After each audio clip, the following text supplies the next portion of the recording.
कोणीही महापौर असू द्या, इम्तियाज जलील शिवाय जुन्या शहरातलं कोणतंही काम होणार नाही असं वक्तव्य विरोधी पक्षनेत्यांनी केलेले आहे. आणि आपल्यासोबत भाजपचे अनिल मक्री आहेत. ते म्हणताय जुन्या शहरामध्ये इम्तियाज जलील शिवाय कोणतेही काम होणार नाही. त्यांची का मक्तेदारी आहे का? मालक झाले ते. हा, लिगली जे काम आहे ते कुठं थांबवणार, कचरा बंद करणार, हे बंद करणार, हॉस्पिटलमध्ये जाणार, ते अजून ऑफ झाले बी नाही, ते जाऊन रजिस्टर चेक करत. त्यांना कोण अधिकार दिला? त्यांच्यावर गुन्हे दाखल करू आम्ही.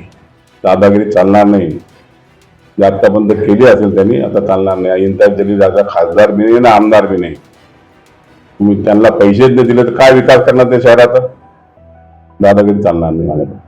ज्या प्रकारे अतिक्रमण काढायला महानगरपालिकेने सुरुवात केली होती, त्यांनी त्यालाही विरोध केला होता. आता सुद्धा ते या गोष्टीला विरोध करताय. कुठेतरी स्वतःच अतिक्रमण काढणार थांबणार नाहीये.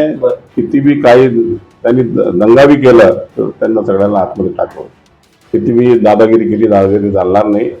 महापौर, सभापती, उपमहापौर आम्ही सक्षम आहे. आम्ही सक्षम आहे, सगळं नीट करून टाकू. त्यांना एक वॉर्निंग देऊ, नंतर मग आतमध्ये जेलमध्ये जावं लागेल त्यांना. बरं, तुमच्याकडून काय म्हणणं असेल त्यांना, कारण की ते अशा प्रकारे तुम्हाला बोलताय? काय बोलतात, दादागिरी करायची भाषा आहे. समोर समोर बोला ना, हाऊस मध्ये, मी त्यांना उत्तर देतो.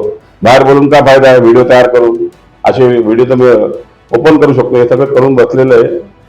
आता मी चेअरपर्सन आहे, जास्त बोलू शकत नाही. हाऊस मध्ये बोलेल, त्याला काय बोलायचं. नक्कीच त्यांनी असे व्हिडिओ बनवण्यापेक्षा समोरासमोर आमच्याशी बोलावं असंही अनिल मक्रे यांचं म्हणणं आहे. विराम बुधवंत, नवराष्ट्र, छत्रपती संभाजीनगर.